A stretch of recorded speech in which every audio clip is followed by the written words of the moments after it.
ये डिक्टेशन 100 शब्द प्रति मिनट की गति से बोलेगी। इसमें टोटल शब्द 485 हैं। इसकी आउटलाइन आप डिस्क्रिप्शन में नीचे लिंक दी है उससे प्राप्त कर सकते हैं। स्टार्ट करते हैं। स्टार्ट। अध्यक्ष महोदय, मैं आपका अत्यंत आभारी हूं कि आपने मुझे इस विषय पर बोलने का अवसर प्रदान किया है। माननीय वित्त मंत्री जी ने ऐसे कठिन अवसर पर यह संतुलित बजट इस सदन में पेश किया है और उसके लिए मैं यह बार बार बधाई देता हूं। लेकिन साथ ही साथ मैं यह भी समझता हूं कि यदि हमें अपने देश का भविष्य अच्छा बनाना है तो देश की गरीब जनता को भी अपने ऊपर करों का कुछ भार तो उठाना ही चाहिए।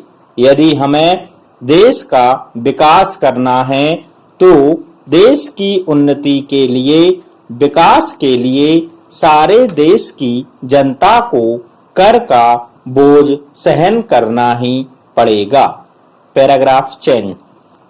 अध्यक्ष महोदय, माननीय वित्त मंत्री जी ने ऐसे समय पर यह बजट इस सदन में पेश किया है जब हमारा देश एक गंभीर आर्थिक संकट का सामना कर रहा है। हमारा देश पिछड़ा हुआ देश है।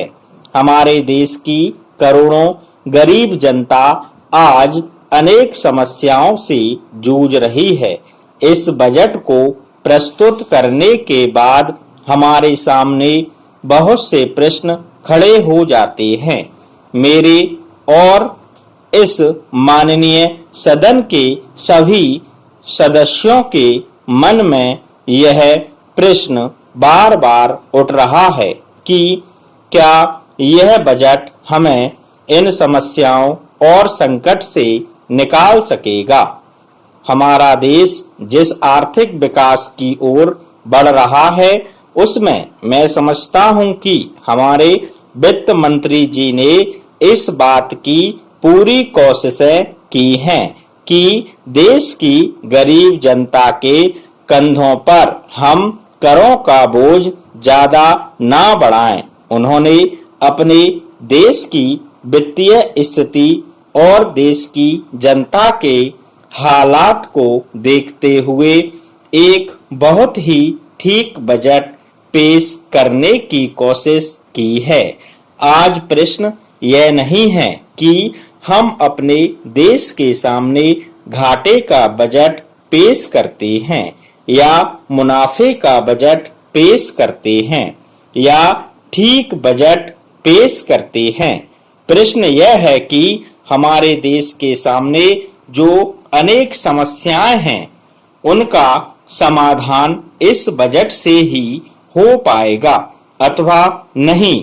इस बजट में नए कर ज्यादा नहीं लगाए गए हैं और जो थोड़े से कर लगाए भी गए हैं वे इस प्रकार से लगाए गए हैं कि सभी वर्ग के लोगों पर उनका बोझ पड़ता है। मैं इस बात को स्वीकार करता हूं कि कुछ ऐसी वस्तुओं पर कर लगाए गए हैं जिससे हमारी गरीब जनता के ऊपर भी कुछ भार पड़ता ही है, लेकिन इसके अतिरिक्त और कोई रास्ता नहीं हो सकता।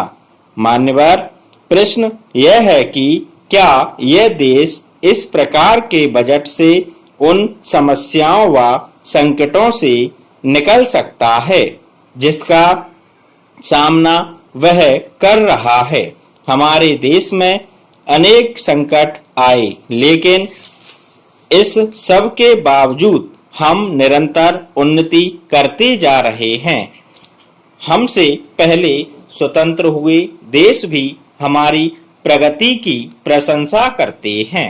हमारे प्रधानमंत्री जी ने गांवों के विकास के लिए तरह तरह की विकास योजनाओं की घोषणा की है। हमारे गांव अभी काफी पीछे हैं, लेकिन निश्चित रूप से इन योजनाओं से विकास की प्रक्रिया तेज होगी। स्टॉप। इसकी आउटलाइन नीचे डिस्क्रिप्शन में दी है।